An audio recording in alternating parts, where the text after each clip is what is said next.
We have only explored 5% of the ocean so far. Even this info alone should be enough to make people scared of getting lost in the ocean.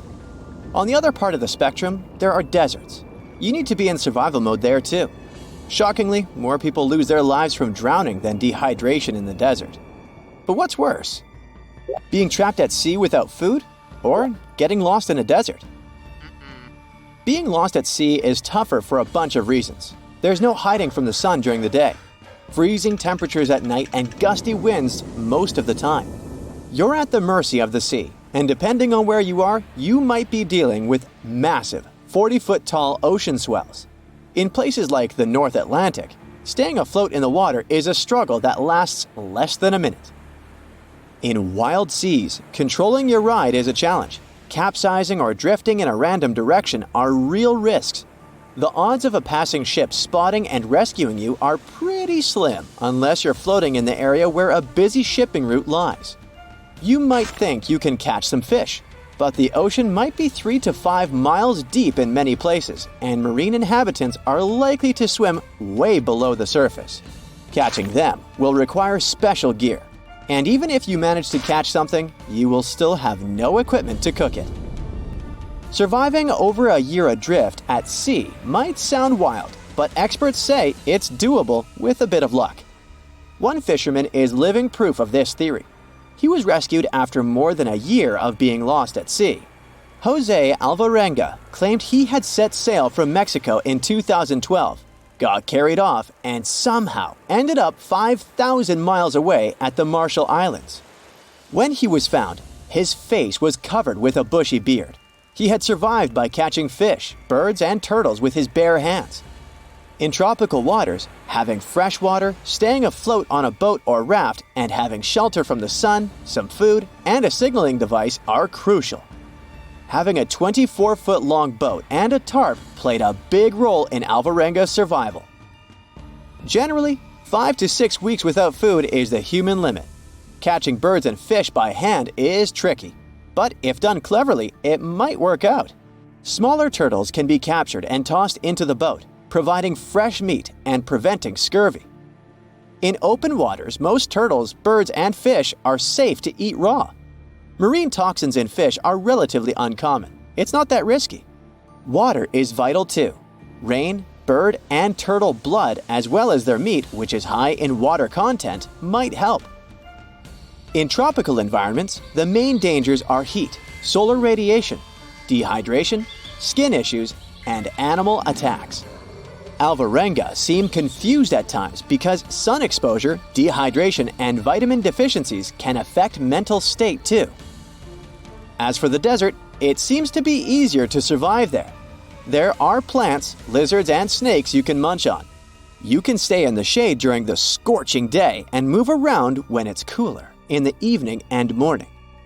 We tend to think of the desert as a hot, dry expanse of land, but it can get cold at night. So get ready to build a fire.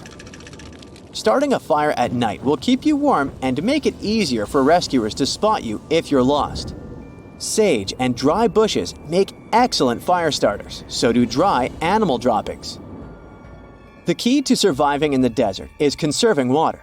Focus on maintaining a normal body temperature and keeping your skin shaded from the sun. Find shelter in the shade that allows for a nice breeze. Avoid strolling around under the sun. Skip the drink cactus water myth. That might do more harm than good. The liquid inside cacti is toxic. Even if exhaustion tempts you to lie down, steer clear of the ground if you can. It can be 30 degrees hotter than the air temperature.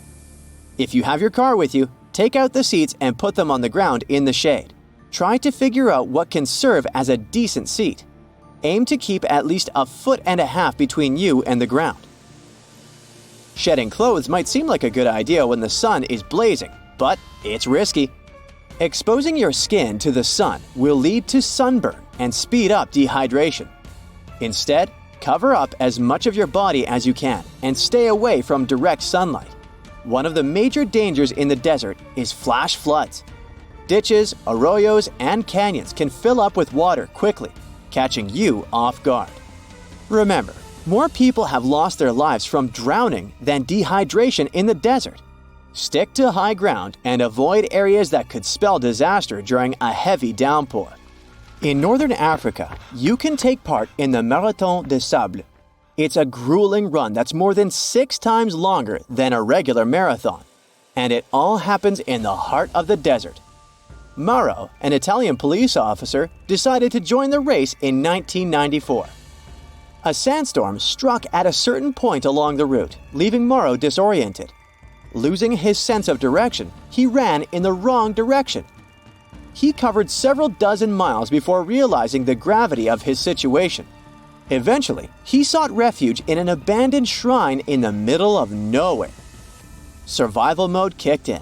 He summoned the strength for one last dash through the desert, hoping to find help. After being lost for a whole week, he finally stumbled upon an oasis with a little water puddle. But his throat and mouth were so swollen from dehydration that he couldn't swallow much of the water. He was just lying there next to the puddle, taking tiny sips throughout the day. The next morning, he managed to fill up his water container and kept on walking. Later, he spotted some fresh goat marks, and that got his attention. Along the trail, he found human footprints. It turned out to be a young girl who was taking care of the goats. When Mauro sprinted towards her, desperately asking for help, he freaked her out at first, but then he finally got rescued. And now let's talk about surviving on a deserted island. There, you have more chances than in the ocean or desert. You can boost your luck by following these steps. Look for freshwater sources, such as streams, waterfalls, or rain. If the place is dry, create a solar still by digging a hole, placing a container inside, and covering it with plastic. Collect rainwater and boil it before drinking. Avoid salt water from the ocean. The next step is to get food. Try to eat only familiar fruits like coconuts and bananas, and avoid unknown berries. Seaweed will also do you good. It's possible to prevent scurvy by munching on fresh citrus fruits like lemons and oranges. You can get protein from fish, mollusks, and small animals. Sharpen sticks to hunt for fish or birds. Be careful with bigger game and go for slower insects if needed. Cook shellfish thoroughly. Before eating unfamiliar fruits, rub them on your skin and lip to check for adverse reactions. Avoid fruits with a peach or almond smell, as they might be poisonous. Don't waste anything, even if you have extra. Store excess food and water and stick to a plan. I hope you'll never find yourself in this situation. Nelson Netti survived 5 days on a deserted island near Rio de Janeiro. He got caught in a wave while checking out the view from the rocks near Grumari Beach and ended up on Palmas Island. This 51-year-old gardener found a cave to sleep in on the first night and stumbled upon a tent and a blanket left by fishermen the next day. As the days went by, Mr. Netti got desperate and started drinking seawater.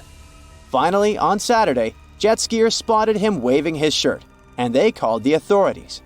A helicopter came to the rescue, and that's how Mr. Netti got saved. That's it for today. So hey, if you pacified your curiosity, then give the video a like and share it with your friends. Or if you want more, just click on these videos and stay on the bright side.